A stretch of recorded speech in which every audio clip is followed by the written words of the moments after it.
So whether you're a professional musician, a student, a hobbyist, or somewhere in the between, at some point in your life you probably thought, I don't have enough time to practice. For a lot of touring musicians, when you're on the road a lot, you can't really have that much designated time to practice because you're constantly on the move and you're constantly getting somewhere, and hotel rooms aren't the most conducive environments to practice in, or the most allowing environments. If you're a music student, you probably got bombarded with like finals, with like history finals and theory finals and all this stuff, and you thought, man, I don't have enough time to practice. I wish I could be practicing right now, but I'm studying for this test. I know I certainly had those thoughts. So I've come up with a system. Well, I wouldn't necessarily say system because that makes it a little more dignified than it really is. I just kind of thought of something and was like, oh, this is kind of cool. So I thought of a way that you can consolidate your practice into just 1 hour, and you can get all the musical fluid groups, and you can have a relatively good session within just an hour. Hey, what's going on, everyone? This is Nick. Today I'm going to be talking to you about how to get an excellent practice session within 1 hour.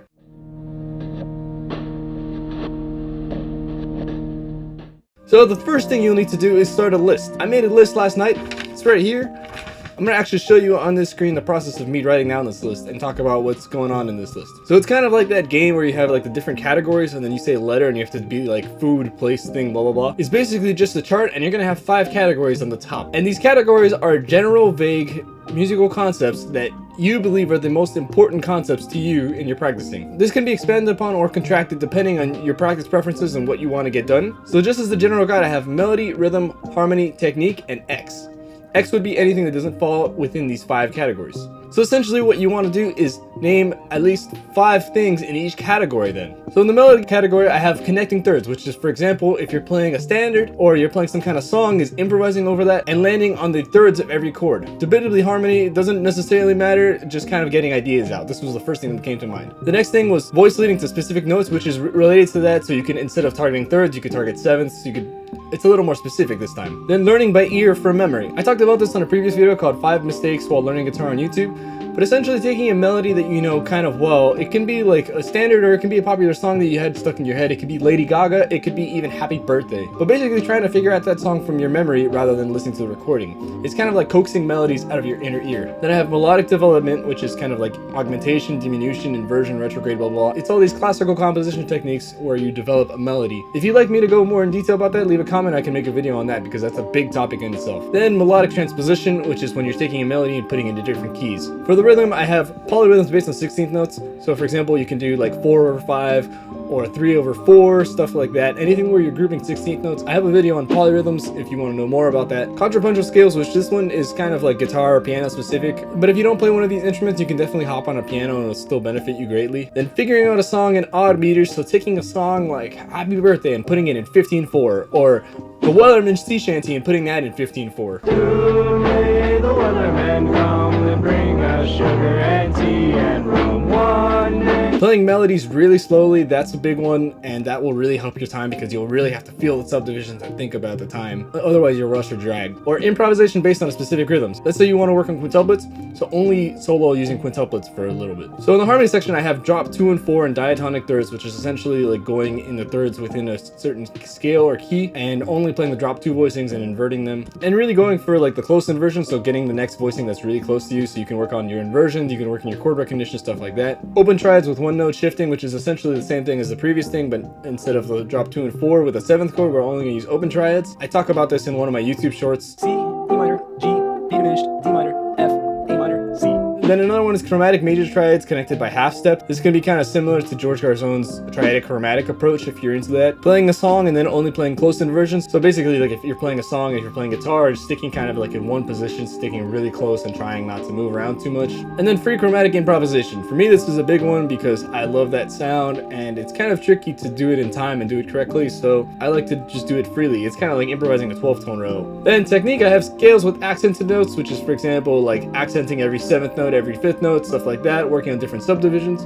Sweep picking arpeggios, snare drum patterns on the right hand, and chord progressions on the left, which is incorporating a few different things of rhythm and harmony and the technical thing. I have a video where I talk about that, and I talk about this syncopation book for drummers. So check that out if you want to hear more about that. Then I have hammer-on pull-off exercise from Pumping Nylon, which is a great book that has a really good legato technique. Harp picking a Tom Allendorf. If you don't know Tom Allendorf, he does this really cool thing, which is kind of like this harp sweep picking thing where he kind of like hybrid picks, but also swoops at the same time, and it's like this kind of like impressionist piano thing, but on guitar. Super killing, go check that out. And then for X, I have Bach Sonata on a Partita. It's kind of like a technical exercise, it's kind of like a voice leading exercise, and it's also sight reading, so it kind of doesn't fall in one category. Real book sight reading, again, just like general sight reading and like solo guitar playing or solo piano or whatever instrument you play. Composition, because you know that has all these elements, so writing a song or even writing a melody, writing some chords, working on chord progression, stuff like that. And 12-tone roll improvisation. There's only 4 in that category, but this category is kind of like a Hail Mary kind of thing, so we don't necessarily need that.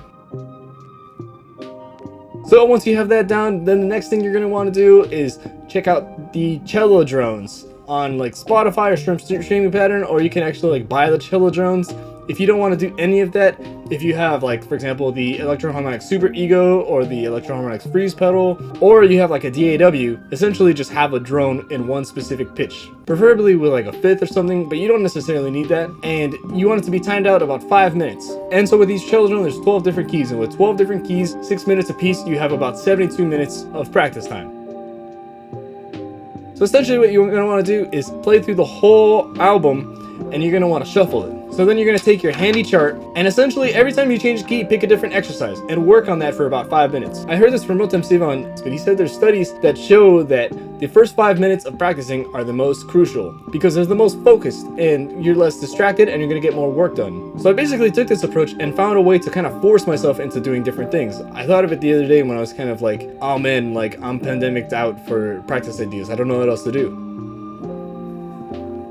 But basically it gives you this kind of like mental stimulation to approach different topics and approach it in a different way than you normally would, while also addressing the topics of music. So you're going to want to try to pick a few from every category. Since we have 5 categories with 5 things each, for I guess 4 in the last one, we have 24 things total, 24 different topics. And with 12 keys, that gives us 2 topics per key. So we can extend this to 2 hours, or we can just do 1 hour. But as long as we check off at least 2 things from every box, we'll get a solid practicing and we'll hit all the foundations of music within that hour. This can also be applied if you want to do longer practice sessions. You can, for example, do this, take a 5, 10, 15 minute break, then come back at it, and then keep doing that for as long as you want. So even if you have more than an hour to practice, you can still do these things and it can still benefit your practice. Another consideration you might want to think of is using some kind of drum app or drum loop or a metronome, because it's generally good to practice things in time. Now when you're doing these cello drone things, for example, if you're doing all 12 scales and you're doing it over a D flat pedal, you're gonna get some weird sounds. But when I did that, I really liked it actually, because it forced my ears to do it. One thing I did was play 3 octave major scales going in fourths.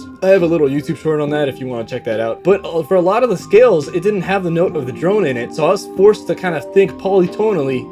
And what I was doing was I was singing the notes before I played them to make sure that I was really hearing that. And I think that's a really good test for your ears to see if you can sing a scale in a different key while the drone is playing a note that's not within that key. It's also a great way to refresh your ears because you're hearing a different sound and you're practicing all 12 keys and you're getting acquainted with all 12 notes, and it'll help with pitches. For a bonus kind of idea that I haven't really tried, or I tried it a little bit and it didn't really do anything and I kind of gave up, was I had a light, and for every time you change a key, you change colors of the light to kind of associate yourself and kind of force yourself into synesthesia. Now, I haven't done any research on this and I haven't like done this myself that much, so I can't really give a testament to that, but might be something that works. Could be cool to explore. So that's about all I have for you today. If you've enjoyed this content, please like and subscribe. I'm making new videos every Monday and Thursday, so if stuff like this interests you, please check it out, and I hope to see you again. So if you made it this far through, thank you so much for watching, and I hope to see you next time. Take care.